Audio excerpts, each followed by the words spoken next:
To scale up your performance as per the requirements, वो ये है कि हमारा एग्जाम ज़्यादा दूर नहीं है, नवंबर या दिसंबर। तो ये मान के चलो कि आप हर एक चैप्टर लेते जाओ, जो यहाँ तो जितना तैयार हो रहा है उतना ही करो, ठीक है। बाकी हर जगह भी ये कर सकते हो आप, जो भी सब्जेक्ट्स आपके पास है, कि अगर देखो 50% ये है, 50% फिर वो फेब फेब फेब मार्च वाला है, तो ये 50% अच्छा हो गया तो बहुत कॉन्फिडेंस आएगा, है ना। और ये बिल्कुल परफेक्ट जाना चाहिए, परफेक्ट 50 होना चाहिए ये। मतलब कोई आपका मार्क मिस ही ना हो, पूरे में से पूरे आ जाए, ऐसा हो। और आ जाएंगे, है ना, उसी दिन आपको रिजल्ट भी पता लग ही जाएगा, पता है आपको सारी बात। तो ये आप देखो, एक चीज है कि यहाँ पे आपको बिल्कुल एक जैसे मैच होता है ना, मैच की तरह हो जाएगा ये, ठीक है ना। तो आपको अपने आप को अभी से एट्यून करना पड़ेगा, लाइटली मत ले लेना कि जी ये तो एमसीक्यू हम कर लेंगे, ऐसा कुछ भी नहीं है। एमसीक्यू डिपेंड करता है, अगर 2-3 भी हमारे मिस हो गए या 45 भी रह गए, समझ रहे हो ना, तो बहुत वो फील होता है फिर।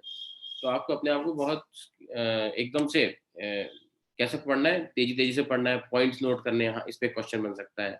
जैसे मैंने आपको लास्ट टाइम बताया था, प्लानिंग कमीशन है, उसका चेयरमैन कौन होता है, ये क्वेश्चन बहुत इंपॉर्टेंट है, ठीक है ना। ग्रीन रेवोल्यूशन में, ये तो ग्रीन रेवोल्यूशन से रिलेटेड आप बता दोगे क्योंकि आपने 10th में भी उसको पढ़ा हुआ है। बट जो चीज़ें आप पहली बार पढ़ रहे हो, 4 गोल्स कौन से उन्होंने दे दिए, ये भी आसान है आपके लिए, मुश्किल नहीं है। बट जो थोड़े से स्पेसिफिक क्वेश्चंस होते हैं, फ्लो के बीच में से पूछे जाते हैं, जैसे मैं आपको आज एक टॉपिक कराऊंगा सब्सिडीज वाला। तो बच्चों शुरुआत कर देते हैं जल्दी से, ठीक है, मैं आपको स्टार्ट कर देता हूँ।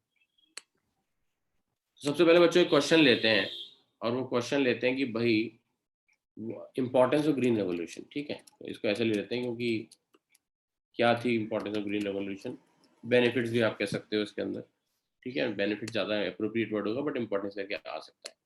तो मैं इसमें एक छोटी सी मैंने स्टोरी बनाई थी, मैंने कहा था मुझे भूख लगी, ठीक है। ये तो दिन में कई बार हो ही जाता है, तो हमारी फिजियोलॉजिकल नीड है भूख, तो लगी, ठीक है, हम मुझे भूख लगी, तो ये आसानी से याद हो जाती है। एक मिनट बच्चों,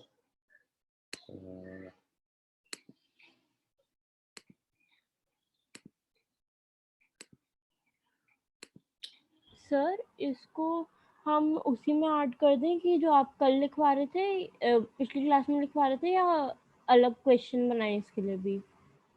अलग बना लो बेटा, सेक्शन बना लो। अभी पिछली बार हम कहाँ तक पहुँच गए थे, मुझे बता देना। Sir, why was green revolution important slash required for हाँ, ये इंडिया? अलग है, इसको आप बेनिफिट्स में भी कह सकते हो। उसमें था कि क्यों जरूरत थी, तो उसके आपके आंसर्स थे कि भाई हमारा एग्रीकल्चर मेन था, है ना, एग्रीकल्चर में हमारा को चैलेंजेस थे, वाटर डिपेंडेंट था। आपने उसका एक ही पॉइंट लिखवाया था एक ही बस, वो दिखाया था सर, वो पूरा आंसर नहीं लिखा। डिपेंडेंस ऑन गुड रेनफॉल वाला, बस एक ही पॉइंट था। उसको भी करा देंगे, अभी पहले इसको करा देते हैं, स्टार्ट कर दिया, फिर उस पर आ जाएंगे, है ना। तो बच्चों अटेनिंग अटेनिंग मार्केटेबल सरप्लस, देखो मार्केटेबल, बच्चों देखो एक सिंपल सी बात है कि आपका मार्केटेबल सरप्लस आने लगा। कैसे आने लगा मार्केटेबल सरप्लस, कि अब आप एक्सेस में प्रोड्यूस करने लगे। किसानों के पास क्या है, देखो मार्केटेबल सरप्लस क्या होता है, मार्केटेबल सरप्लस वो होता है जिसमें आप एक्स्ट्रा प्रोड्यूस करते हो, ठीक है ना, जितना है उससे ज्यादा प्रोड्यूस कर लेते हो ताकि फिर आप मार्केट में उसको बेच सकते हो, ठीक है ना। सो मार्केटेबल सरप्लस होता क्या है, ये भी लिख लेते हैं, marketable surplus is that part of agricultural produce which is kept for selling in the market. This is only possible जब हम subsistence farming से एक्स्ट्रा प्रोड्यूस कर रहे हो ना, सरप्लस प्रोडक्शन में, as it is possible only when there is surplus production. It is possible when there is surplus production, ठीक है ना। तो सब्सिस्टेंस फार्मिंग नहीं है, it is opposite to subsistence farming. अब क्वेश्चन के हिसाब से देखो, क्वेश्चन के हिसाब से क्या पॉइंट आया कि सब्सिस्टेंस फार्मिंग में मैं इतना प्रोड्यूस करता हूँ जितना मुझे चाहिए, बस अपनी फैमिली के लिए, अपने आसपास के रिश्तेदारों के लिए, बस। जो इंडिया के बहुत मेन की फीचर रहा है 1957 1990 तक रहा है बच्चों। तो और आप देखो इंडिया के अंदर ज्यादातर डिपेंडेंट किस पे थे, कि हम लोग व्हीट पे डिपेंडेंट थे, राइस पे डिपेंडेंट थे, उसके अंदर हमने सरप्लस प्रोडक्शन करना शुरू कर दिया, हमने व्हीट और राइस के ऊपर सरप्लस प्रोडक्शन करना शुरू कर दिया। ये हमारी एक यहाँ पर हम इसको लिख सकते हैं ग्रेन्स के मामले में। तो जो भी फार्मर्स थे जो व्हीट और राइस का सरप्लस प्रोडक्शन करते थे, वो फिर उसको मंडियों में बेच दिया करते थे। तो ये एक उनके पास कब पॉसिबल हुआ, जब प्रोडक्टिविटी 3 टाइम्स हो गई। 3 टाइम्स हो गई ग्रीन रेवोल्यूशन से। ये भी एक क्वेश्चन बन गया, साइड में लिख सकते हो। थोड़ा सा देखो अपने माइंड को ना, मैं आपको बताता हूँ, अभी आपका माइंड एमसीक्यू वाला है नहीं, पिछले साल हुआ है थोड़ा सा, है ना। तो आपको यहाँ पे देखना होगा कि एक होती है एक्सटेंसिव, एक होती है इंटेंसिव स्टडी। इंटेंसिव स्टडी में क्या होता है, बहुत समझने की जरूरत है बच्चों।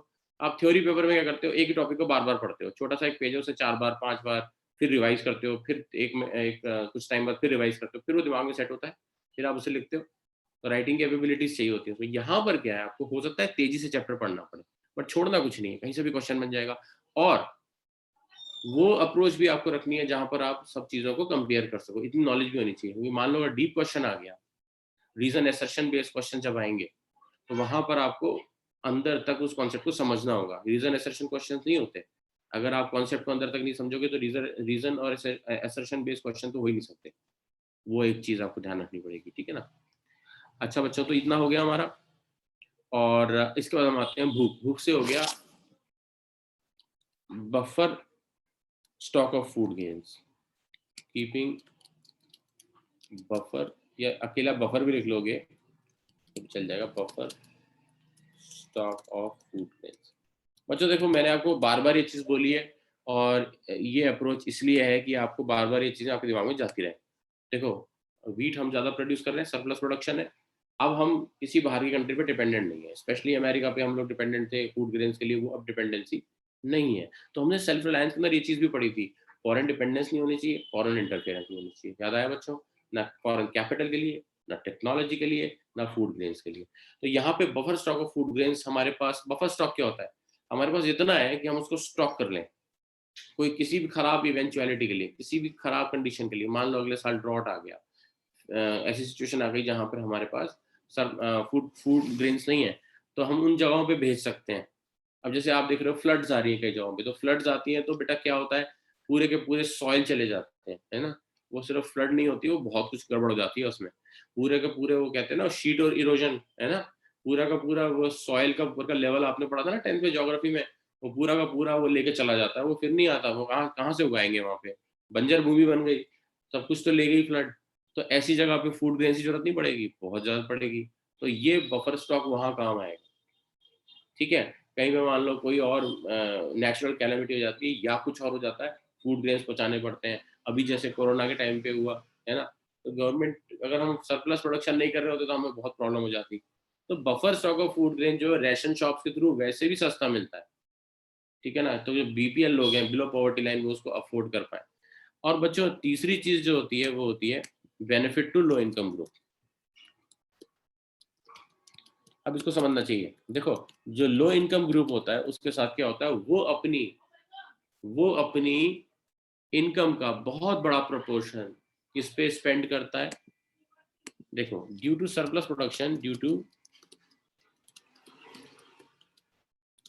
The prices of food grains got reduced, and this helped the poor and low income group as they spend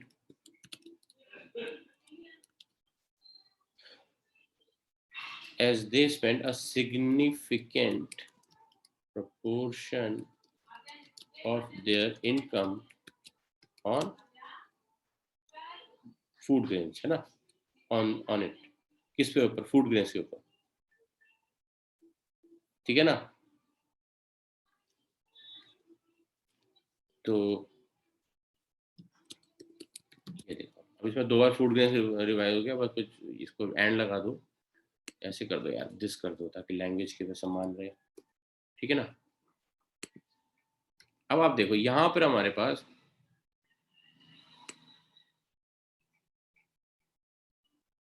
अब ये सिग्निफिकेंट प्रोपोर्शन, तो अगर प्राइसेस बढ़ जाएंगे तो क्या होगा, बड़ी खराब सिचुएशन हो जाएगी, वो तो अफोर्ड भी नहीं कर पाएंगे इसको।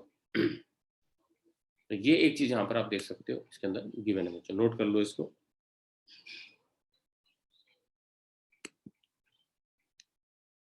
और यहाँ पर हम लिख सकते हैं due to green revolution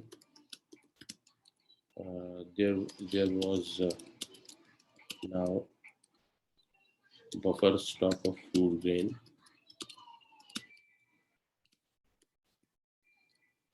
which could be used during conditions of food deficit। ठीक है ना बच्चों, अगर फूड डेफिसिट आता है कभी तब ये यूज किया जा सकता है। और वैसे भी जब भी ये होता है तो ये हाफ इंफॉर्मेशन है, अगर इसको हम जोड़ देंगे आगे वाले चैप्टर से तो हम ये देखेंगे कि रेशन शॉप के थ्रू जाता है, पब्लिक डिस्ट्रीब्यूशन सिस्टम जो मैं बार बार बोलता रहता हूँ वो चीज के अंदर हो जाती है। सर ठीक एक डाउट है। क्या चीज बेटा? सर एक जैसे बताओ। मार्केटेबल सरप्लस और बफर स्टॉक में डिफरेंस क्या है? हाँ दोनों तो सरप्लस ही है। नहीं, मार्केटेबल सरप्लस फर्क है। देखो मार्केटेबल मतलब ये अभी बेचने के लिए, और गवर्नमेंट क्या करती है, food corporation of India FCI, ठीक है, एफसीआई जाती है किसानों के पास और किसानों को बता दिया जाता है कि आपसे इतनी क्वांटिटी एमएसपी पे, मिनिमम सपोर्ट प्राइस पे खरीदी जाएगी। और मिनिमम सपोर्ट प्राइस जो होता है वो गवर्नमेंट चेंज भी करती है, बढ़ाती भी है उसको जरूरत पड़ने पे। और अब ऐसा क्या होता है, अब वो क्वांटिटी बता देते हैं कि हम आपसे इतना उठाएंगे और एमएसपी पे उठाएंगे, वो उठा लेते हैं। तो किसान को फायदा क्या होता है, उसका जो बहुत सारा प्रोड्यूस होता है वो बिक जाता है, उसको फिर मेहनत नहीं करनी पड़ती एक्स्ट्रा उसको बेचने के लिए, ठीक है। तो ये होता है। अब यहाँ पर ये चीज जाती है buffer stock of food grains में, ये एफसीआई काम करता है। बट अगर हम यहाँ पे बात करें तो ये मार्केटेबल सरप्लस का मतलब कुछ और है। यहाँ पर ये है, suppose mister A is a farmer, now he is selling marketable surplus to suppose some authority or market or mandi. Then what he is doing, he is selling what he doesn't need, he is producing in excess to what he requires in terms of family and friends requirement, ठीक है ना, अपने खुद के requirement के लिए जो होता है, that is subsistence farming. Now, if when this Mr. A was producing only this much, कि सिर्फ उनके घर का गुजारा चल पाए, तो वो सब्सिस्टेंस फार्मिंग होती है। लेकिन अब वहाँ भी बिजनेसमैन नहीं होते, यहाँ पर आप फार्मर भी होते हो और यहाँ पर आप बिजनेसमैन भी होते हो। क्योंकि आपने देखो ग्रीन रेवोल्यूशन से कैसे पॉसिबल हो पाया, if somebody was making 1000 kilogram food grains, अब वो 3000 किलोग्राम फूड ग्रेन्स बना रहे थे क्योंकि आपकी प्रोडक्टिविटी बढ़ गई। और जो एक गैप था बड़े फार्म हाउसेज में, बड़े लैंड्स में, छोटे लैंड्स में, वो भी खत्म हो गया था। इतनी प्रोडक्टिविटी बढ़ गई थी इससे, क्योंकि बड़े जो बड़े बड़े स्ट्रेचेस ऑफ लैंड होते हैं उनमें सेम क्रॉप ग्रो किया जाता है, उनको सेम ट्रीटमेंट दिया जाता है। आजकल भी कोऑपरेटिव सोसाइटीज क्या करती हैं, छोटे छोटे पीसेस ऑफ लैंड को जोड़ती हैं, किसान मिलकर जोड़ लेते हैं, फिर उनको सेम ट्रीटमेंट देते हैं और कोई सी चीज में वो डेफिशिएंट नहीं रह पाते हैं, सब मिलकर उसको पूल करके रिसोर्सेज करके करते हैं, तो प्रोडक्टिविटी बढ़ जाती है। फिर फूड ग्रेन्स को बेचने में एफर्ट्स भी करते हैं, पैकेजिंग वगैरह में भी एफर्ट्स करते हैं। वो सारी चीजें जो होती हैं वो बड़े स्ट्रेचेस में उनके जो डिफरेंस थे वो खत्म से हो गए ग्रीन रेवोल्यूशन की वजह से। तो सर बेसिकली बफर स्टॉक इसलिए यूज करते हैं गवर्नमेंट जब डिजास्टर्स वगैरह कुछ होते हैं। डिजास्टर भी होते हैं और गरीब लोगों को नेचुरल कोर्स में भी गरीब लोगों को अगर खाना अवेलेबल कराया जाता है, फूड ग्रेन्स अवेलेबल कराए जाते हैं, तो वो कराए जाते हैं सब्सिडाइज्ड प्राइसेस के ऊपर, वो राशन कार्ड से। हाँ हाँ, जो रेशन शॉप्स होती है वो ये इस पर्पज यही है, और वो बीपीएल लोगों के लिए, बिलो पॉवर्टी लाइन के लिए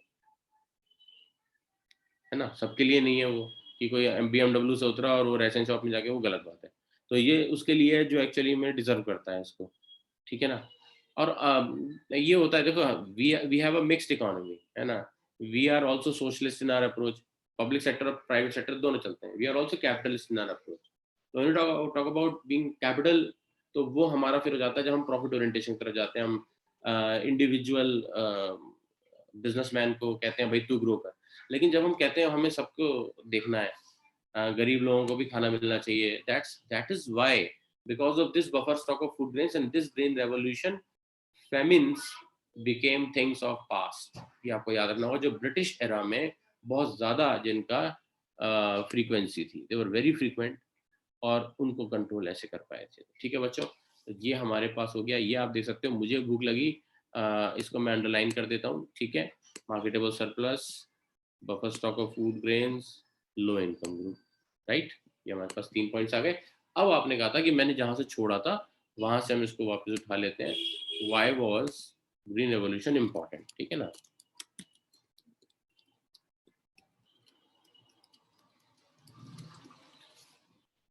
बच्चों फिलहाल पहले आप सब लोग नोट और करें। Required for India. हाँ ये हाँ वाज रिक्वायर्ड फॉर इंडिया, ये कर लेते हैं।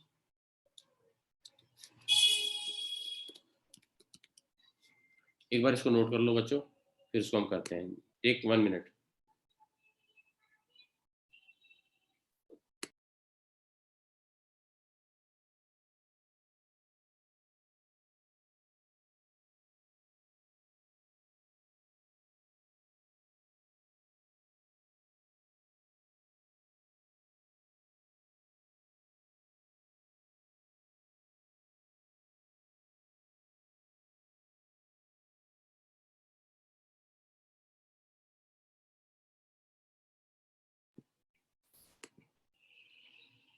हाँ जी बच्चों, आई सब सबने लिख लिया। देखो बच्चों यहाँ पर क्या था, इंडियाज 70 to 75%, आप लिख लो 75% people were involve in agriculture. तो इससे एग्रीकल्चर की इंपॉर्टेंस बहुत बढ़ जाती है। अब आपकी कंट्री में 75% लोग अगर एग्रीकल्चर में इन्वॉल्व है तो उसकी इंपॉर्टेंस बढ़ गई ना। 75% इंडिया मैटर करता है। मैटर क्या करता है? सब कुछ ही करता है, वही करता है मेनली मैटर, ध्यान से देखें तो। दूसरी चीज क्या है बच्चों, there was lack of food grain production और सरप्लस फूड ग्रेन प्रोडक्शन, ये भी लिख सकते हो। Lack of surplus food grain production, तो मार्केटेबल सरप्लस तो बेसिकली सब्सिस्टेंस फार्मिंग वाला हिसाब था। Due to lack of infrastructure, infrastructure पता है क्या होता है, मैं वो आपको बताता हूँ। And outdated technology, outdated technology के चक्कर में ये दो चीज़ें ऐसी थी बच्चों। देखो ये दो चीज़ें ना याद थोड़ी मुश्किल से होंगी आपको, लैक ऑफ इंफ्रास्ट्रक्चर, बट मैं इसको लिंक कर देता हूँ। इंफ्रास्ट्रक्चर में क्या आता है? पावर, रोड, ठीक है ना, research and extension. Research and extension, extension भी होना चाहिए, आपका प्रोड्यूस बिकना भी तो चाहिए ना, और उसमें रिसर्च भी होनी चाहिए। बार बार उसके अंदर रिसर्च होके उसके अंदर qualitative as well as quantitative improvement आना चाहिए। सो इरिगेशन, इरिगेशन फैसिलिटीज नहीं है, पानी नहीं पहुंच रहा, थ्रू कैनाल हो, कोई भी तरीका हो, ट्यूबवेल्स हो, ट्यूब्स हो, पाइप्स हो, किसी भी तरीके से इरिगेशन हो, इरिगेशन अच्छा होगा तो ही प्रोड्यूस हाई होगा। इंफ्रास्ट्रक्चर हो गया। Market, market extension, market extension क्या होता है? मार्केटिंग भी तो होनी चाहिए ना आपके प्रोडक्ट्स की, आपको मार्केट भी तो अवेलेबल होना चाहिए। उसमें आपके रोड्स भी आ जाएंगे, उसके अंदर टेलीकम्युनिकेशन भी आ जाएगा, उसके अंदर इंटरनेट भी आ जाएगा, बहुत सारी चीजें आ जाएंगी। तो उस टाइम पे इंटरनेट तो था ही नहीं, टेलीकम्युनिकेशन शहरों में भी कम होता था, तो भूल जाओ। तो मेनली एक तो था रोड्स बनने चाहिए, ये सब चीजें भी साथ साथ चलती है, ठीक है ना। अब मैं एक सिंपल सी बात है बच्चों, मान लो दिल्ली के पास कोई गाँव है, उसको फायदा मिलेगा कैपिटल के पास होने का। बड़े शहरों के पास जो गांव होते हैं उनको तो फायदा मिलेगा, लेकिन दूर के एरियाज, रिमोट एरियाज में जो गांव है, वहां पे जो एग्रीकल्चर हो रहा है, वहां पे उनको उतना एडवांटेज थोड़ी मिलेगा, उनको मार्केट में एक्सेस उतनी जल्दी से नहीं मिलेगा, क्योंकि डिस्टेंस भी फैक्टर है, पावर की भी कमी है। पहले तो बिजली नहीं जाती थी बहुत, गाँव में बिजली का कनेक्शन नहीं था। इंडिया में तो गाँव भी बहुत सारे हैं, 6.5 लाख गाँव है, 6.47 लाख विलेजेस और बढ़ गए हैं, ठीक है, थोड़े से थाउजेंड्स में थोड़े से और बढ़ गए होंगे। तो ये बेसिकली क्या है, ये जो चीजें हैं ये चैलेंज को और बहुत ज्यादा बढ़ा देती हैं। तो 75% पॉपुलेशन इन्वॉल्व है इसके अंदर। सर, और एक बहुत बड़ी चीज, हाँ जी बेटा। सर जब हमारे पास लेकिन अगर एग्रीकल्चर के लिए प्रॉपर इंफ्रास्ट्रक्चर नहीं था और टेक्नोलॉजी नहीं थी एडवांस, तो लोग एग्रीकल्चर को छोड़ के नॉन एग्रीकल्चर एक्टिविटीज की तरफ क्यों नहीं गए? जाते हैं बेटा, तभी तो बहुत बुरी हालत हो जाती है। देखो वो क्या करते हैं, माइग्रेशन करते हैं, अर्बन माइग्रेशन। क्योंकि देखो जिस जहाँ पर एग्रीकल्चर की फैसिलिटीज अवेलेबल नहीं है, तो वहाँ पे और भी फैसिलिटीज अवेलेबल नहीं होंगी, वहाँ पे एजुकेशन इंस्टीट्यूट्स नहीं होंगे, कंपनीज के ऑफिस नहीं होंगे, सही बात है। तो आदमी क्या करेगा? देखो एग्रीकल्चर को ही उठाया जा सकता है गाँव में, नहीं तो फिर वहाँ पे क्या होगा, इंडस्ट्रियलाइजेशन करोगे वो भी एकदम से नहीं होता। अच्छा चलो मान लिया वो शहर जा रहे हैं, तो वहाँ पे वो क्या करते हैं, they add only to slums, तभी तो ये सबसे बड़ी प्रॉब्लम हो जाती है। तो rural urban migration is a big issue, और किसी तरीके से इसको रोका जाना चाहिए। रूरल अर्बन माइग्रेशन का मतलब ये है कि आप क्या कर रहे हो, आप अपनी लाइफ और खराब कर रहे हो। गाँव की लाइफ बहुत बेटर होती है, जो उनके जैसे गाँव में उनके पास बड़े-बड़े पीसेस ऑफ लैंड भी होते हैं, उनके पास डेयरी के लिए कैटल भी होती हैं, उनके पास पूल्स होते हैं अपने, जिसमें वो फिशिंग कर सकते हैं या कुछ और चीज़ें उगा सकते हैं, कई सारी ऐसी वेजिटेबल्स होती हैं उगा सकते हैं। मतलब रिज़ॉर्ट जैसी सुविधाएँ कई बार उपलब्ध होती हैं वहाँ। अब वहाँ से क्योंकि they are unable to make money, so what they basically do, they have to go to urban areas. अगर किसी पुअर आदमी से मिलो जो गाँव से आया है, आप उससे पूछना, वो बताएगा मेरा छोटा-सा एक खेत है, वहाँ मैंने आम के भी 3-4 मेरे पेड़ हैं, और है ना, ये ऐसी-ऐसी बातें बताएगा आपको, आपको कई बार विश्वास भी नहीं होगा। तो वहाँ पे बस एक ही प्रॉब्लम होती है, वो आम उगाएगा लेकिन आम खुद ही खाएगा। सही बात है ना? Subsistence farming. चीज़ें उसके पास सरप्लस में है, मिल्क मिल्क भी सरप्लस में है, लेकिन उसके पास अर्निंग की अपॉर्च्युनिटीज़ नहीं है। ऐसे केसेस भी बहुत होते हैं। शहर की जो पॉवर्टी होती है, वो क्या होती है, पता लगा वो पानी भी की बॉटल भी खरीद रहा है। आज की डेट में आप देखो कि जो शहर में जो लोग होते हैं, उनको पानी तक खरीदना पड़ता है। अगर आप देखो सिग्नल्स के ऊपर आपको जो लोग मिलेंगे, वो पानी बहुत माँगते हैं, हमें पानी दे दो, नल ही नहीं है। पहले नल-वल लगे रहते थे यहाँ-वहाँ, ठीक है ना? तो अब सिचुएशन आप देखो कि ऐसा होता जा रहा है कि अर्बन पॉवर्टी और खराब होती जा रही है। And this adds to crime, this adds to increase in the number of जिसे हम बस्तियाँ कहते हैं, जिसको हम बोलते हैं स्लम्स। स्लम्स, हाँ। तो स्लम्स जो हैं वो क्या कहते हैं, वो बहुत तेज़ी से बढ़ती हैं फिर ऐसे में, which adds to various types of social elements, problems को जन्म देती हैं वो। तो अच्छी कोई nobody wants to live in a slum. वहाँ पे अच्छी खासी लाइफ छोड़ के आते हैं कई लोग तो, और यहाँ के they get into a trap. बस वहाँ पे एक चीज़ होती है, they are unable to earn. तो ये कहा जाता है कि why not create opportunities in villages? Unless and until economy of villages are improved, there will be no overall improvement in India's economic condition. ये चीज़ है, ठीक है ना? So there was lack of surplus food grain production, or the Indian agriculture was dependent on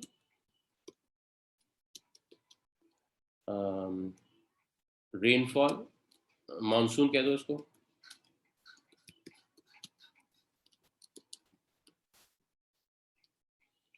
अब देखो यहाँ पर due to lack of infrastructure, again देख रहे हो ना, सो प्रॉपर कर देते हैं, वो थोड़ा बहुत इंफ्रास्ट्रक्चर तो होता ही है, प्रॉपर इंफ्रास्ट्रक्चर। पावर चाहिए बेटा, पावर चाहिए इसके लिए, कैनाल्स के साथ कनेक्टिविटी चाहिए, कैनाल्स के थ्रू रिवर्स के साथ कनेक्टिविटी चाहिए, और if monsoon used to fail,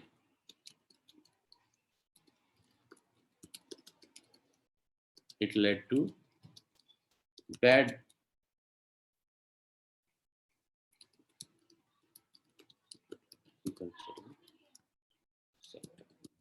देख रहे हो ना, एग्रीकल्चरल सेक्टर का पूरा ग्रोथ जो है नीचे गिर जाता है, और ये डिपेंडेंसी कम होनी चाहिए। तो ये तभी होगा when we work a lot on infrastructure, ठीक है ना, ये चीज है।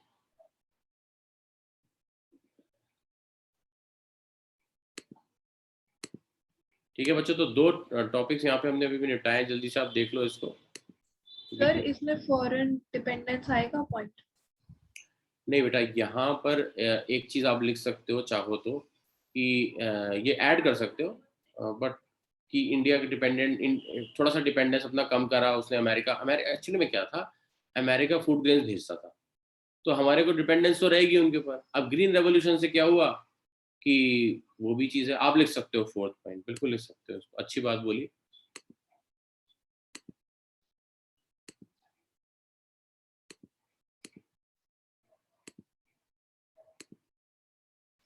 This also decreased.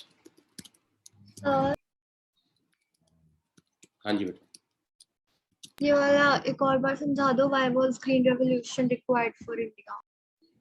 अच्छा मैं बताता हूँ। This also decrease India's dependence on external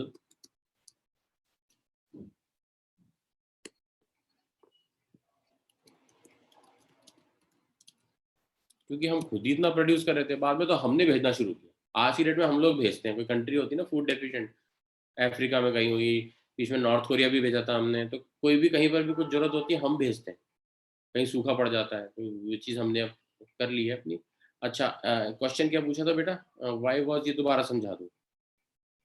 why was green revolution required for India? Okay, किसने पूछा था ये क्वेश्चन? सर वंशिक। वंशिका। बच्चों देखो, एक है पहला कि इंडिया में 75% people were dependent upon agriculture. Agriculture पे 75% लोग डिपेंडेंट हैं। तो आपकी जब तक एग्रीकल्चर में ग्रोथ नहीं आएगी तब तक इंडिया में ग्रोथ नहीं आएगी। ठीक है, तो ये एक बहुत बड़ा रीज़न हो गया।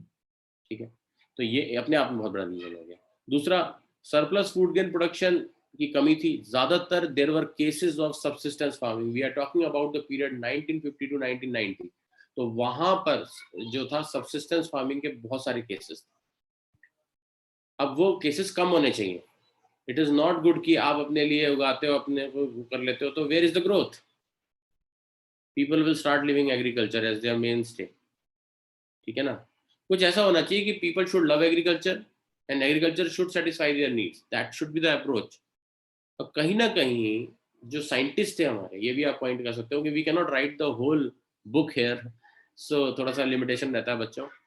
तो हमारे जो साइंटिस्ट थे, ये पॉइंट यहाँ पर ये भी, साइंटिस्ट लगे रहे, उन्होंने एक सोल्यूशन ढूंढा। ठीक है ना? और एक्सपर्ट जो थे वो अपनी राय दिया करते थे। आपको शायद पता हो, अभी आता है कि नहीं आता, डीडी पे एक प्रोग्राम आता था कृषि दर्शन, अब पता नहीं आता है कि नहीं आता। तो कृषि दर्शन रोज आता था 7 से 7:30 के बीच में। उसमें क्या होता था, दो एल्डरली विलेजर्स बैठ जाते थे और वो डिस्कस करते थे कि कीड़े कैसे लगते हैं, खाद कैसे डालें उसके अंदर, पानी सिंचाई कैसे होनी चाहिए, बेसिक बातें। तो ये तो बहुत अच्छे चैनल्स थे, कोई देखता ही नहीं था उनको। कोई क्यों देखेगा भाई? हम लोग इसलिए देखेंगे, हमारा कनेक्शन नहीं, हम कुछ उगा नहीं रहे, कुछ बेच नहीं रहे। लेकिन ध्यान से देखो तो ये चीज़ें ज़्यादा जरूरी हैं चित्रहार से। तो ये बेसिकली ऐसी चीज़ें, कृषि दर्शन वगैरह आती डीडी पर ही थी। चित्रहार क्या होता है जिसमें सॉन्ग्स वगैरह आते हैं, वो भी बड़ा हिट था। बट उस टाइम पे चित्रहार देखने का मन करता था, बट रियलिटी ये थी कि कृषि दर्शन ज़्यादा बढ़िया चीज़ थी। बट उसका हमारे साथ कोई कनेक्शन नहीं था, तो उसमें हम बोर हो जाते थे, कृषि दर्शन में क्या हो रहा है, बच्चे थे तब। तो वो बेसिकली बातें ऐसे करते थे, कीड़ा लग जाता है उसके अंदर, ये होना चाहिए, बहुत यूटिलिटी की बातें बताई जाती थी। तो इस तरीके से भी आप क्या करते हैं, यू डू हैंड होल्डिंग। और वहाँ पे देखो एग्रीकल्चर साइंटिस्ट होते हैं जो बेसिकली इस फील्ड के एक्सपर्ट्स होते हैं, जिनको पता होता है सॉइल को कैसे बढ़िया करना है, सॉइल किन कंडीशंस में गिव अप कर जाता है, कहाँ पर क्रॉप रोटेशन कैसे करें, जो आपने 10th में भी पढ़ा होगा कि when we do crop rotation. तो ये तो बहुत पुराना तरीका है यूटिलिटी को बनाए रखने का। हम एक ही क्रॉप अगर एक फील्ड पे उगाते रहते हैं तो क्या होता है बच्चों, उससे वो बंजर बन जाता है कुछ टाइम। तो ये इस चीज़ की भी नॉलेज होनी चाहिए कि अब क्या उगाना है। जैसे हम ग्राम्स पल्सेस जब उगाते हैं तो बच्चों क्या होता है, पढ़ा हुआ है ना सबने, जब ग्राम्स पल्सेस उगाते हैं तो नाइट्रोजन फिक्सिंग होती है उससे। प्रोटीन ज़्यादातर जो चीज़ें हैं वो ग्लूम्स हो गए, जो रूट्स में नोड्यूल्स होते हैं ना इनके, ऐसे रूट्स होती हैं इन प्लांट्स की, उनके जो नोड्यूल्स होते हैं वो नाइट्रोजन फिक्सिंग करते हैं। तो नाइट्रोजन बहुत इंपॉर्टेंट कंपोनेंट है सॉइल का।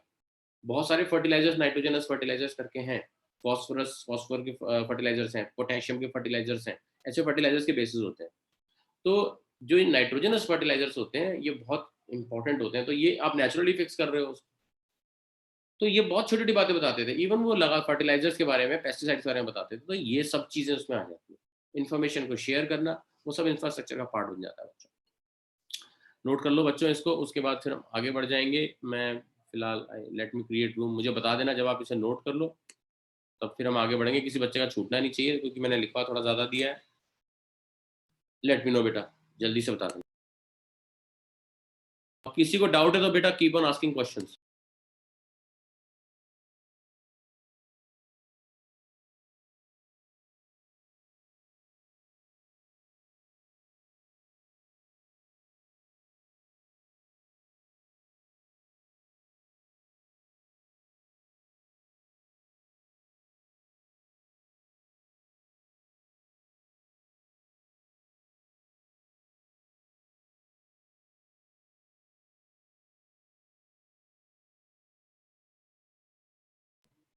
हाँ जी बच्चों, नोट कर लिया आपने?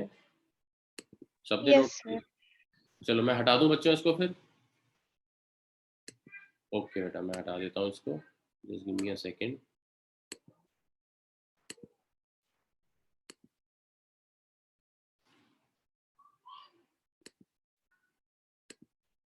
बच्चों मैंने हटा दिया, ठीक है। अब यहाँ पर एक क्वेश्चन है, देखो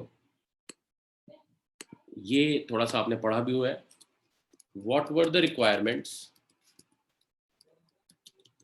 बच्चों मैं फिर ये कह रहा हूँ क्वेश्चन अलग तरीके से आएगा, रीजन एसर्शन करके आएगा, क्वेश्चन आपको 4 ऑप्शन दिए जाएंगे, लेकिन अगर आप ऐसे पढ़ लोगे तो वो क्वेश्चन आप कर पाओगे। खास तौर पे अगर फैक्चुअल चीजें गिवन है, जैसे मैंने आपको बताया था कि प्लानिंग कमीशन का चेयरमैन कौन है, इस तरह की चीजें कहीं भी आपको दिखाई देती, तो उसमें एक क्वेश्चन बिल्कुल रेडिली अवेलेबल क्वेश्चन है, you will have to change your approach a little bit. और 11th में आप इसका एक पिक्चर देख चुके हो, बट प्रॉब्लम क्या होती है 11th में हम सिर्फ पढ़ते हैं, ज़्यादा उतना डिटेल में बहुत कम बच्चे पढ़ते हैं। 11th में सीरियस बच्चा काफ़ी कम होता है, तो जो सीरियस थे वो तो उस चीज़ को दे हैव टेस्टेड, है ना, they have tested the challenge, लेकिन जिन्होंने नहीं तब सीरियसली पढ़ा है वो भी उससे अछूते हैं। तो आपको क्या करना है, आप टच में नहीं हो उसके बेटा से, and 80% of the people are like that only. तो आपको करना क्या है, यहाँ पे अपनी अप्रोच क्या रखनी है, फैक्चुअल, जहाँ पे फैक्ट्स मिल सकते हैं। अगर किसी चीज में कोई रिलेशनशिप दिखाई देता है, now why I am talking about reason assertion, कि एसर्शन हो जाएगा जी कि जो ग्रीन रेवोल्यूशन है उसके अंदर जो HIV सीड्स थे उनको बड़ा स्पेशल केयर की जरूरत थी, है ना, या उनके साथ स्पेशल होता, तो एसर्शन सही है यहाँ पर। और दूसरा उसका रीजन क्या है, because they required more water, they required more fertiliser, तो ये दोनों क्लिक करके एसर्शन है, रीजन है, और ये आपस में जो रीजन है वो एसर्शन को सपोर्ट करता है, और इस तरीके से हमारा यहाँ दोनों प्लस प्लस है। अभी कभी कभी ऐसा भी होता है कि अकेला रीजन ठीक होता है, एसर्शन गलत होता है, कभी इसका भी उल्टा होता है, रीजन गलत होता है, एसर्शन। तो वो एक एक तरीके से ना आपको उसमें थोड़ा दिमाग लगाना पड़ता है उसके अंदर। और MCQ के अंदर बच्चों क्या होता है, both B and C, both A and B, neither A nor B, है ना। उसके बाद कई बार स्टेटमेंट दे देते हैं कि मार्क द ट्रू स्टेटमेंट, तो उसमें आपको 3-4 स्टेटमेंट दे दिए, और फिर ABCD statement 1 2 3 are right, 1 2 3 4 are right, 1 2 are true, इस तरीके से वो कहेंगे आप ABC में। वहां पे आपको ना you need to have a very good command over the subject. ऐसा नहीं है कि MCQ आ गए तो मेरा काम आसान हो गया, इट माइट बी, देखो 50 में से 40 क्वेश्चंस ऐसे होंगे जो आप कर लोगे, बट जो बच्चा फुल मार्क्स करना लेना चाहता है उसके लिए MCQ से दर्द बन जाते हैं। लेकिन जिसने पास होना है उसके लिए MCQ बहुत मिठाई का डिब्बा है, बहुत अच्छी खुशी की खबर है। MCQ ऐसा है कि वो 50-60% मार्क्स तो कुछ कहीं गए नहीं उसके, जरा सा पढ़ेगा मतलब, लेकिन वो उतना भी पढ़ेगा कि नहीं पढ़ेगा, जब ये बात है, इतना पढ़ेगा तो फिर वो 80 की सोचेगा। मतलब कहने का मतलब ये उसके लिए आसानी हो सकती है, बट जो बच्चा पूरे मार्क्स लाना चाह रहा है उसकी सारी तैयारी होगी, MCQ घुमा के आ गया, 2-3 नंबर टूट सकते हैं। तो आपको उन बच्चों को खास तौर पे जो बहुत सीरियस हैं, आपके लिए चैलेंज बढ़ गया। और जो बच्चा थोड़ा नॉन सीरियस है, खुश मत हो ज़्यादा, चैलेंज कम हुआ है, लेकिन ऐसा नहीं है कि जी आप कुछ नहीं पढ़ोगे और आप ऐसे ऐसे देख लोगे ABCD चवन्नियाँ उछाल के अठन्नियाँ उछाल के हो जाएगा, ऐसा नहीं होता। ठीक है, मैं वैसे मजाक में कह रहा हूँ कि आपने अक्कड़ बक्कड़ करके कर लिया, ऐसा नहीं है, फिर रिवीजन भी वैसे करोगे तो ठीक है ना, कि चेक कर ले भाई सही किया कि नहीं किया, फिर रिवीजन भी वैसी होगा, तो वो तो मजाक हो गया। खैर लेकिन बच्चों जरा इसको समझने की जरूरत है, ये अपने आप में एक चैलेंज बन सकता है। ठीक है ना, कोई कई बार क्या होता है जो चीज़ बहुत आसान लगती है ना उसमें ट्रैप होता है, ट्रैप होता है उसी चीज़ में है जो आसान लगती है, डिफिकल्ट चीज़ में ट्रैप होता ही नहीं। ठीक है ना। What were the requirements of HYV seeds, अब इसको कई तरीके से कहा था। What were the limitations of HYV seeds, what were the special requirements for HYV seeds. देखो, they consumed more water, they required more water, करीब करीब बच्चों 4 to 10 टाइम्स वाटर की जरूरत पड़ती थी। और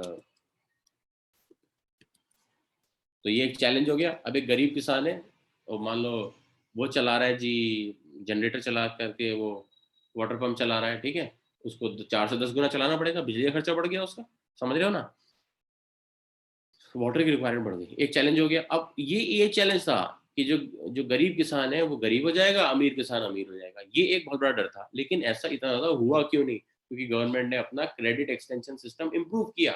ये चीज मैंने आपको बताई थी कि 1969 के बाद जब नेशनलाइजेशन हुआ 14 बैंक्स का, I have connected this to advance chapter, जो आगे का चैप्टर है ना रूरल डेवलपमेंट, उसके साथ कनेक्ट करके बता रहा हूँ। छठा चैप्टर जो है, क्या बोला उसके साथ कि भाई अब हमारा जो रीच था वो बढ़ गया था, जब हमारा रीच विलेजेस तक बढ़ गया और हम क्या कहते हैं अब पैसा आराम से एक्सटेंड करने लगे, तो लोन्स मिलने लगे स्मॉल फार्मर्स को।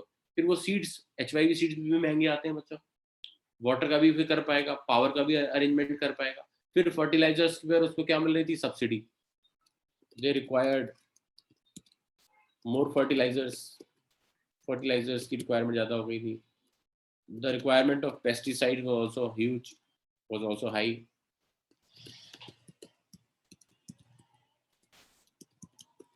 अब बच्चों कीड़ा भी इसमें लग सकता था.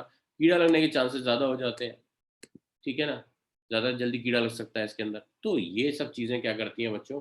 अब हेल्थ तो कंपोनेंट तो छोड़ ही दो, सॉइल की जो प्रोडक्टिविटी है वो जाएगी, वो तो छोड़ ही दो, वो तो सफ़र करोगे ही करोगे. सॉइल की प्रोडक्टिविटी गिरेगी, ठीक है ना. 10 तरह के खर्चे बढ़ेंगे. अपार्ट फ्रॉम दैट ये तो दिख ही रहा है, ठीक है ना. बायोलॉजिकल तो छोड़ दो, ये तो इकोनॉमी रिलेटेड चीज़ें हैं, ये डायरेक्टली हमें इम्पैक्ट कर रही है. तो ये था. तो अब गवर्नमेंट ने उसको कैसे पैचअप किया वो फिर बताता हूँ, आगे जाके क्वेश्चन बनेगा. लोन्स दिए, एक्सपर्ट्स ने अपनी एडवाइस दी, और फिर इससे बच्चों क्या हुआ कि ये फियर्स जो थे, these fears were somehow managed. Green revolution 2 stages में हुआ. पहली stage mid 1960s to mid 1970s, Punjab, Andhra Pradesh, Tamil Nadu benefited. Punjab, Andhra Pradesh, Tamil Nadu. कैसे बोलेंगे? पता. पी से पंजाब, ए से आंध्र प्रदेश, टी से तमिलनाडु, ठीक है. सेकंड फेज मिड 70s से मिड 80s, जहाँ पे फिर ये इंडिया के दूर दूर तक फैला. वहाँ पे इसका असली आनंद कह सकते हो आया, क्योंकि ये ज़्यादा फैला. कोई भी चीज़ एकदम तो फैलती नहीं है, और इंडिया जैसी बड़ी कंट्री, वर्ल्ड की सेवंथ लार्जेस्ट कंट्री, और उससे भी बड़ी चीज़ सेकंड मोस्ट पॉपुलस है, वो ज़्यादा मैटर करता है. Now you are not dealing with land, pieces of land, you are basically dealing with farmers. तो फार्मर्स का नंबर जितना ज़्यादा होता है, हमारे यहाँ हर स्कीम, मैंने कहा ना हर चीज़ का डिनोमिनेटर बड़ा होता है हमारे यहाँ. हमारे यहाँ हर स्कीम इतनी चैलेंजिंग क्यों होती है बच्चों? क्योंकि नंबर ज़्यादा, ठीक है ना. तो हमारे मैनेजमेंट मैनेजमेंट का ओलंपिक्स होगा तो हम ही गोल्ड जीतेंगे, ये मैं आपको बता दूं. इतनी सारी स्कीम्स हैं, उनका एप्लीकेशन है, ठीक है ना. ये आई एम नॉट जोकिंग, ये सच्ची बात है. अगर मैनेजमेंट इवेंट्स का मैनेजमेंट हो जाएगा ना, नंबर वाइज देखोगे तो सारे मेडल हमें ही मिलेंगे. ठीक है बच्चों, ये जल्दी से नोट कर लो, उसके बाद फिर आगे बढ़ते हैं. Giving you 30 seconds. किसी को डाउट है तो बेटा एकदम से पूछो.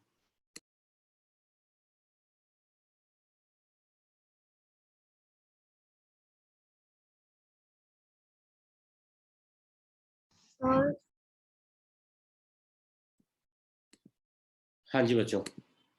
एक बार दे रिक्वायर्ड मोर फर्टिलाइजर्स का ये पॉइंट एक बार समझा दो. फर्टिलाइजर्स की रिक्वायरमेंट बढ़ गई, क्योंकि ये जो यानी कि सीड्स की बात हो रही है. किसकी बात हो रही है? सीड्स की.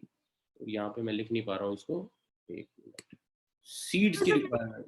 सारे डिसएडवांटेजेस थी तो फिर लाया क्यों इस वाली सी? नहीं, प्रोडक्टिविटी तो बढ़ानी थी. 3 गुना प्रोडक्टिविटी तो हो गई. जैसे कि मान लो ऐसा है, आप कह रहे हो कि जब से मैंने मोटरसाइकिल ली तब से पेट्रोल का खर्चा बढ़ गया. मैं साइकिल पे मेरी लाइफ बहुत अच्छी थी, तो बात तो सही है, साइकिल पे हेल्थ भी बनती है. इस तरह के एडवांटेज देख लोगे वो भी ज़्यादा साइकिल में ही है, ठीक है ना. बट प्रॉब्लम यह है, साइकिल में फिर लाइफ की स्पीड साइकिल वाली हो जाती है, और मोटरसाइकिल आते ही आपकी लाइफ की स्पीड तेज हो जाती है. उसमें जैसे आप बिजनेस अपना बढ़ा सकते हो, 10 फैसिलिटी, लेकिन उसमें पेट्रोल का खर्चा है. तो वो चीज़ यहाँ भी है. जितनी महंगी कार लोगे उतना ज़्यादा उसका मेंटेनेंस कॉस्ट भी बढ़ता है, इंश्योरेंस की किस्तें भी महंगी हो जाती हैं. बट वही चीज़ है, उसके फ़ायदे भी हैं. तो बच्चों ये था. अब मैं एक चीज़ और लिख देता हूँ, how the government helped. So we can say, इसका हम वो बना देते हैं. So we can say HYV seeds required 2 चीज़ें. पहला reliable irrigation facilities, और दूसरा monetary support.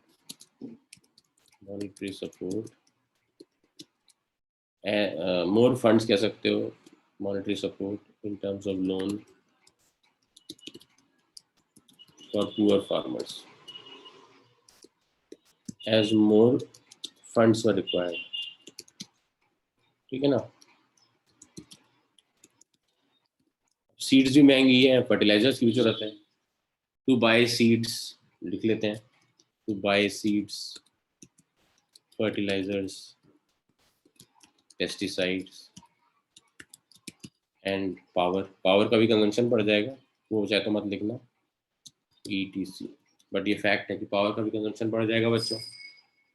ठीक है ना, ये भी एक पॉइंट आप यहाँ पे ऐड कर लो।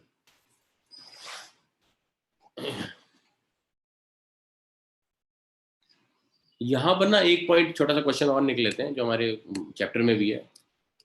व्हाट वर द लिमिटेशंस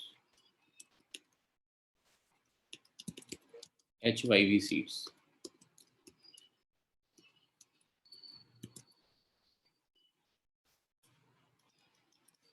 बच्चों मैं ऐसे बोलता हूँ पेन, PA,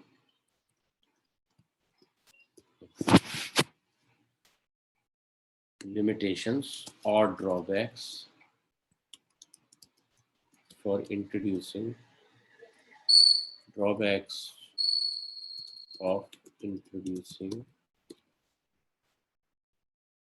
HYV seeds।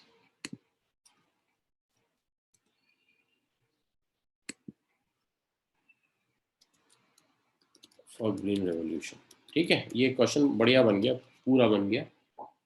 तो रीजन एसर्शन में बच्चों आप थ्योरी जब तक कमांड पे नहीं लाओगे रीजन एसर्शन नहीं होने वाला। मार्केट लिख लो चाहे तो इस बात को।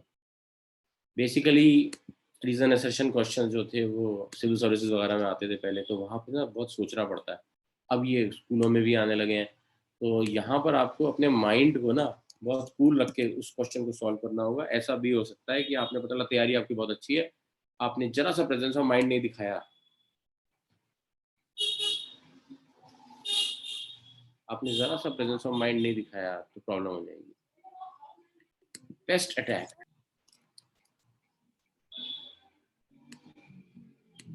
Inequalities of income.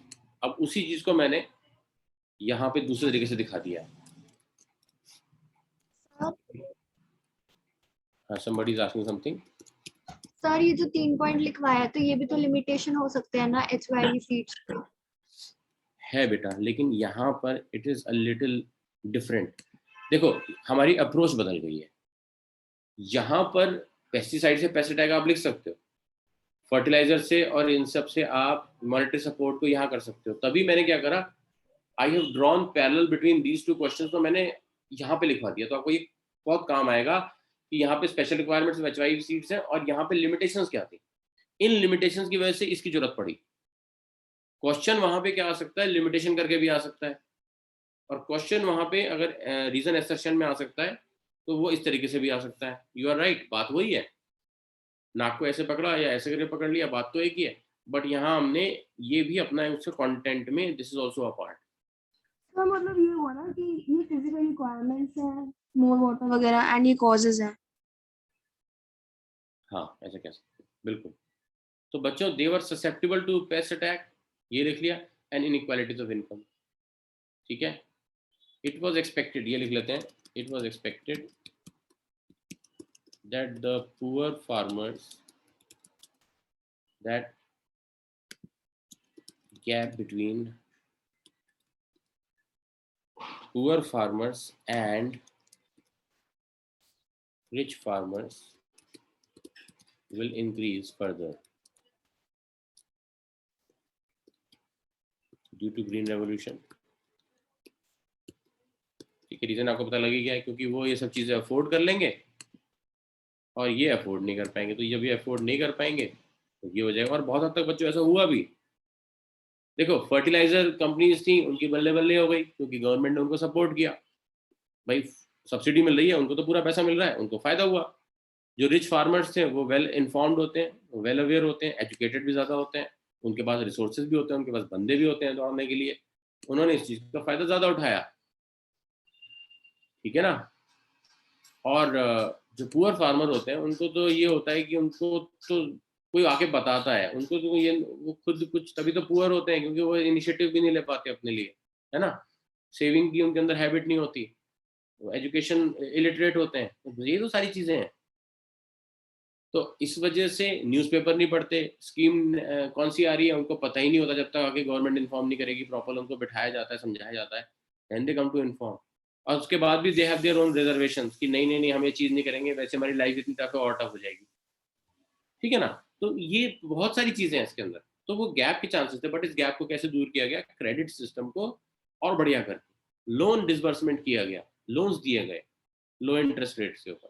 तो लोन का जो डिस्ट्रीब्यूशन है, जो क्रेडिट एक्सटेंशन है, उसको बेटर बनाया गया, तो वहां पे इनइक्वालिटी खत्म हो गई।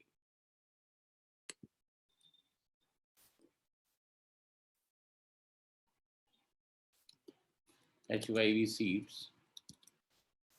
were more susceptible to pest attack, so they required pesticides in greater quantities. अब बच्चों, अभी तो इसमें सिर्फ इकोनॉमिक बातें हो रही हैं, हेल्थ का क्या बैंड बजा है वो तो छोड़ ही दो, है ना, हेल्थ के साथ जो हो रहा है वो तो छोड़ ही दो। तो ये चीजें हैं बच्चों। अब लोग जा रहे हैं घूम के वापस ऑर्गेनिक की तरफ, ये देख रहे हो, पीपल हैव रियलाइज्ड अब we are going back to the old ways. 30-40 साल तक लोग ये कहते रहे क्या तुम ये गोबर की खाद डालते हो, people used to make fun, गोबर की खाद का बहुत फन हुआ है, यू नो, तो वो इसलिए हुआ है क्योंकि वो मजाक बन सकता है उसका, बट मैटर ऑफ फैक्ट क्या है, उसी से हेल्थ बचेगी, उसी से सॉइल बचेगा। जितने आप पेस्टिसाइड डालते जाओगे, इतने फर्टिलाइजर्स डालते जाओगे, एक तो आपकी रिवर्स और आपके सॉइल्स खराब होते जाएंगे, कैंसर जैसी बीमारियां होंगी, और क्या होगा बेटा, बंजर भूमि बढ़ती जाएगी, बंजर भूमि 30-40 साल में, 50 साल में, 100 साल में भूमि बंजर हो जाएगी। अब कोई कहे 100 साल किसने देखे, तो आर यू सो सेल्फिश कि आप अपनी फ्यूचर जनरेशन के लिए नहीं सोचोगे? What do you want to give them is very important. कुछ लोगों का ये आंसर होता है, मैंने देखा है, अजी 50 साल किसने देखे हैं, 40 साल किसने देखे हैं, अपनी लाइफ अभी देख लो। तो आप अपने पोतों के लिए क्या अवेयर नहीं हो क्या? खुद तो मर्सिडीज में चलना है, पोते को बैलगाड़ी में घुमाना है क्या? तो वो भी तो देखना चाहिए ना, फ्यूचर के लिए तो आपको हमेशा रिस्पॉन्सिबल होना चाहिए। That is also one quality of a good human being, that is also one quality of a good human being. तो घूम के फिर वहीं पे आ गए ना, कि जैसे पुराने जमाने में लोग करते थे, वही कहीं वही सिस्टम बेटर था। जो फूड ग्रेन्स है उन्होंने अपना टेस्ट लूज कर दिया बच्चों। अब तो खैर वो लोग भी जा चुके हैं, अगर आप अपने परदादा आपके किसी के होंगे, वो आपको बताएंगे क्या फर्क था, या दादाजी आपके एजेड होंगे, वो बता देंगे आपको क्या फर्क है फर्टिलाइजर वर्सेस नॉन फर्टिलाइजर। अब इसमें सर, हाँ जी बेटा, इसमें ससेप्टेबल का क्या मीनिंग है? ससेप्टेबल में होता है जो कि ज़्यादा, जिसको इन्फेक्शन होने के चांसेस होते हैं, likely to be affected. More prone to, ये लिख सकते हो, प्रोन लिख सकते हो बच्चों, मोर प्रोन लिख दो यहाँ पे, ससेप्टेबल भी वर्ड ले लो, प्रोन और ससेप्टेबल। अच्छा बच्चों, ये क्या बन गया, पेन, PAIN, पेन है ना, पेन ही पेन है इसमें, तो ये दो तो वो नहीं है। अच्छा, हाउ एवर, यहाँ भी लिख लो, ये भी एक इंपॉर्टेंट चीज है, how ever the government took good decisions, help the farmers by providing subsidies to them on fertilizers and also loans on easy terms and cheaper interest rate। देख रहे हो, इससे we were able to do away with all the major challenges which were cropping up। जो ऐसे challenges आ रहे थे कि लग रहा था हो इससे तो लॉस ही लॉस होने वाला है, ठीक है, लेकिन गवर्नमेंट का रोल बहुत अच्छा रहा, mid-60s mid-70s, ठीक है ना। कभी कभी हम कहते हैं अभी गवर्नमेंट ने किया क्या उस टाइम पे, तो ऐसा नहीं है। देखो, हर चीज के अंदर अच्छाई और बुराई दोनों देखी जा सकती है। जो आदमी हर चीज में अच्छाई बुराई नहीं देखता, वो सही असेसमेंट नहीं करता है। प्रॉब्लम हमारे साथ क्या है कि हम अच्छा देखते हैं तो फिर 100% अच्छा देखते हैं, बुरा देखते हैं तो फिर 100% बुरा देखते हैं। उस टाइम पे ये चीज तो हुई, हाँ, लेकिन मैं फिर भी कहता हूँ जो चीजें हुई हैं उससे 10 गुनी स्पीड पे हो सकती थी। कोई भी चीज हुई है वो 10 बार और बढ़िया हो सकती थी, बहुत अच्छी हो सकती थी, वो तो हमने देखा है, ठीक है ना। अब आप ओलंपिक्स में देख लो, इतने कम मेडल्स आते हैं, हमारी कंट्री की पॉपुलेशन इतनी ज्यादा है। आज बीज बोगे ना, 10 साल बाद तब मेडल्स आएंगे, ये है, पेशेंस भी होना चाहिए। सर हमारे कंट्री में, लेकिन अगर ओलंपिक्स की बात ही देखें, जो ट्रेनिंग फैसिलिटीज़ हैं वो भी इतनी एडवांस नहीं है जितनी बाहर की कंट्रीज़ में है। मैं अब इसमें एक चीज़ ऐड करना चाहूँगा बेटा, कि अब काफ़ी फैसिलिटीज़ इंप्रूव हो गई हैं। अगर आप अपना खुद ही स्कूल के टाइम में देख लो, बैडमिंटन पे बहुत जोर था आपके टाइम पे, गलत तो नहीं कह रहा, तो बैडमिंटन में रिजल्ट देख लो, आया ना ब्रॉन्ज, पिछली बार सिल्वर आया। अब हमारे साथ क्या है बेटा, साइकिलिंग में हमारे से कितने लोग जाते हैं, रोइंग में कितने लोग जाते हैं, जिम्नास्टिक में, हम ऐसे गेम्स कम खेलते हैं। जैसे रेसलिंग में हमारा है, रेसलिंग में हमारे बहुत कंटेंडर्स हैं, दिख जाएंगे आपको। हम क्रिकेट खेलते हैं, वो गेम खेलो ना जिसमें ओलंपिक्स में मेडल्स हैं, तो आ जाएंगे। सर पर एक बात वो भी तो है कि जैसे कि फुटबॉल को देख लो, हमारे पास अच्छे अच्छे प्लेयर्स तो हैं, सुनील छेत्री वगैरह, पर जब तक प्रॉपर अच्छा कोच या अच्छी एक प्लेयर अच्छा होने से कुछ नहीं होता सर। वही तो, क्योंकि देखिए सुनील छेत्री को तो सर ऑफर भी मिला था बाहर। नहीं नहीं बेटा, Sunil Sunil Chhetri is a very good player, मैं वो मना नहीं कर रहा, बट उसके गोल्स भी शायद 3rd नंबर पे थे पूरे वर्ल्ड में। लेकिन एक चीज़ ये समझनी चाहिए कि वो एक तो कमज़ोर टीमों के साथ खेला है, ये भी हमें याद रखना चाहिए। वो बहुत ज़्यादा अर्जेंटीना या ब्राज़ील या जर्मनी के साथ नहीं खेला।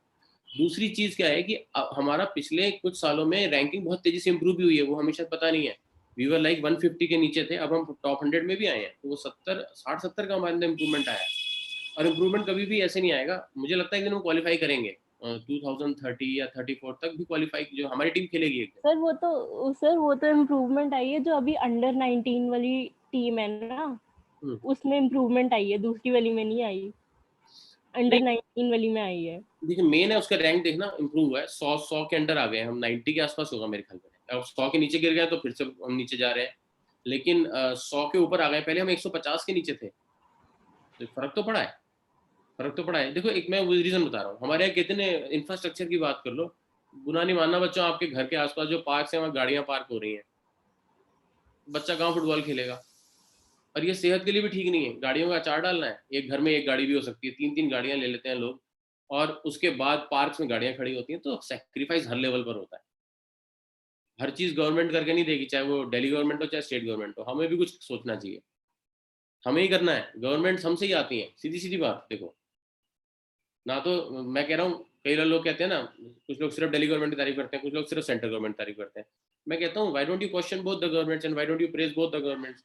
और दूसरी बात, हमसे ही तो गवर्नमेंट्स आती हैं, अगर हम ही ये सब करेंगे तो फिर कुछ नहीं होने वाला। और हम चाहते तो हैं कि सुनील छेत्री इंडिया में पैदा हो, हम चाहते हैं पीटी उषा पैदा हो, ये क्या कहते हैं सिंधु पैदा हो, बट कोई नहीं चाहता उसके घर में पैदा हो।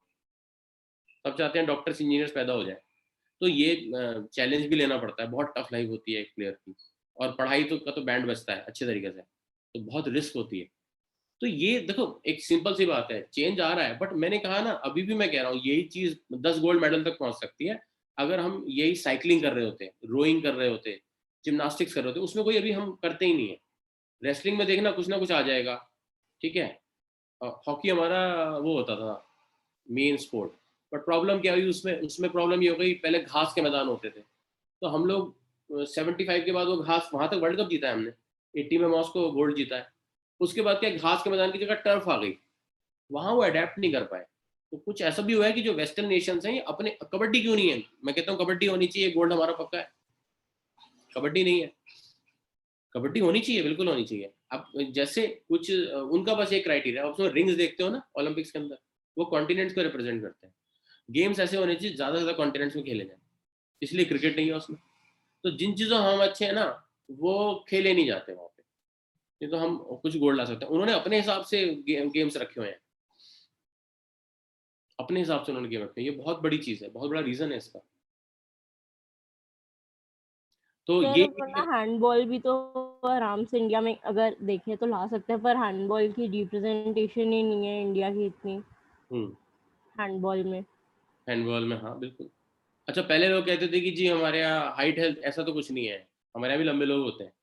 आप लोग कभी इंडिया घूमना, आपको पता लग जाएगा, हमारे यहाँ बहुत लंबे लोग होते हैं, और हेल्दी लोग होते हैं, छोटे भी होते हैं, हमारे मिक्स्ड है, लेकिन ऐसा नहीं है। और पहली बात, जापान और चाइना क्यों हिट है, अगर हाइट हेल्थी होती है तो चाइना सबसे ऊपर है। तो अमेरिका और चाइना की हाइट में तो बहुत अंतर है, उनकी 5'6" एवरेज है, उनकी 5'11" एवरेज है, 5 इंच का अंतर है। कई बार लोग ये भी सोचते हैं कि हाइट हेल्थ, ऐसा कुछ नहीं है, ये तो आपकी मेहनत के ऊपर है, स्किल्स के ऊपर है।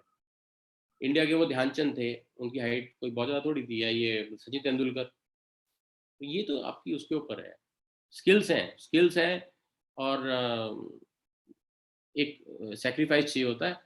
मैं वही कह रहा हूँ कि कुछ गेम सिलेक्शन भी हमारा ऐसा है, और वो लोग अपने हिसाब से भी रखते हैं, अपने हिसाब से भी रखते हैं। बच्चों ये देखो, ये हो गया, नोट कर लिया बेटा, ठीक है ना। अब देखो बच्चों, यहाँ पर हमारे पास ये एक क्वेश्चन और तैयार हो गया, मैं इसको आपको बता देता हूँ।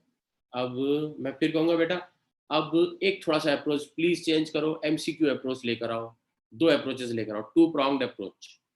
आपको अगर देखो 50 में पूरे में से पूरे लाने का मौका है आपके पास, नवंबर दिसंबर में पूरे में से पूरे नंबर लाने का मौका है। आपने कुछ नहीं करना, एक तो चैप्टर को होलिस्टिकली पढ़ना है और एक सोच के पढ़ना है कैसा क्वेश्चन बनेगा। आई एम टेलिंग यू, ये बहुत बड़ी प्रॉब्लम होती है एमसीक्यू वाले में कि बच्चों के कंपटीशन एग्जाम्स क्यों नहीं निकलते। एक बच्चा 12th में ला रहा है 95%, उसका कोई कंपटीशन एग्जाम नहीं निकल रहा, बहुत ऐसे होते हैं। एक ला रहा है 75%, उसके सारे निकल रहे हैं, ऐसा बहुत होता है। अप्रोच की वाली बात है। आप यहाँ पे देखो क्वेश्चन क्या बन सकता है, बिना ये देखे कि क्वेश्चन कैसे बनेगा, you will never be a hit, चाहे ये हो चाहे कॉम्पिटेटिव एग्जाम हो आगे। ये मेरी बात याद रखना, आपके दिमाग में लगातार क्वेश्चन चलने चाहिए। जब भी किसी कंटेंट को देखो, कंटेंट को देखते ही क्या चीज दिमाग में आनी चाहिए, इसमें क्या क्वेश्चन बन सकता है, रीजन एसर्शन का क्या क्वेश्चन बन सकता है। अपने क्वेश्चन बनाओ, अच्छे क्वेश्चन है तो मेरे को मेल करो, क्लास में शेयर करो, make 10 question on every chapter, मेरे को व्हाट्सएप करो, क्वेश्चन भी हमारे पास आ जाएंगे इस तरीके से। तो ये वेबसाइट पे जाओ, वेबसाइट पे आप गूगल पे सर्च करोगे, मैंने उस दिन भी आपको बताया था, बीएसटी के तो बहुत क्वेश्चन अवेलेबल हैं, लोग डालते रहते हैं, ठीक है, और बुक्स भी आ जाएंगी इससे कंसर्न, बट स्कूल से भी आपको मटेरियल मिलेगा। बट मेन चीज ये है कि अपने दिमाग में हमेशा एक ना क्वेश्चन बैंक तैयार रखो, ये बहुत फायदा देगा आपको, ठीक है। तो ये हमने कर लिया बच्चों, अब हम मेरे ख्याल में सबने नोट कर लिया होगा इसको, और सर टाइम भी कुछ हो गया। नेक्स्ट क्लास में करा दो, बिलीव हाँ, करते हैं। टाइम भी हो गया, तो अब मैं नया टॉपिक अब नहीं शुरू करूंगा, नहीं तो आपको, बट आज आपको शायद ज़्यादा लिखना पड़ा होगा, तो थोड़ा सा हम ज़्यादा लिखेंगे, बिकॉज हमारे पास थोड़ा, हमारे कितने चैप्टर्स आ रहे हैं आपको पता ही है, कितने कितने आ रहे हैं? 4 6 आ रहे 6 आ रहे हैं। तो अगर 6 निको के तो 4 है। 1 2 3 4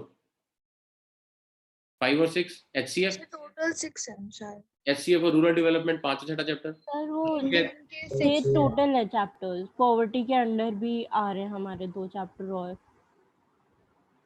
पॉवर्टी रूरल डेवलपमेंट। तो है सर ना। 3 चैप्टर्स हैं टोटल। आप देखो पहले 6 चैप्टर आ रहे हैं, ठीक है, तो उस 6 चैप्टर के हिसाब से आपकी तैयारी, हमारे हम अभी दूसरे पे चल रहा है, तो मैं स्पीड इसलिए तेज नहीं करूंगा क्योंकि मुझे पता है मैं पहुंच जाऊंगा वहां तक, लेकिन आपको क्या करना है, आपको क्यूमुलेटिव रिवीजन करते रहो, ये बहुत बड़ी सपोर्ट हो जाएगी। आप जो पढ़ रहे हो उसको पीछे भी रिवाइज करते जाओ, ताकि जब हम छठे चैप्टर खत्म करें ना, हमारी तैयारी बहुत अच्छी हो। ये तो कर सकते हो ना, we will be there on time, बल्कि हम पहले पहुंच जाएंगे, लेकिन क्योंकि मैं स्पीड जब मर्जी चाहूँ स्पीड बढ़ा सकता हूँ, बट अभी बढ़ाने का फायदा नहीं है। अभी मैं चाहता हूँ, तब भी इतना देखो आज लिखना पड़ा आपको, कई बच्चे इसे भी नहीं कोप अप कर पा रहे होंगे, इतने को भी नहीं कर पाते कई बार, ठीक है ना। हालांकि ज्यादा नहीं था, 2 पेजेस थे बस, और साथ में समझना भी होता है उस चीज को, ठीक है। ओके बच्चों, ठीक है बेटा, thank you bye sir. Bye बेटा, thank you sir, bye sir. Bye बेटा।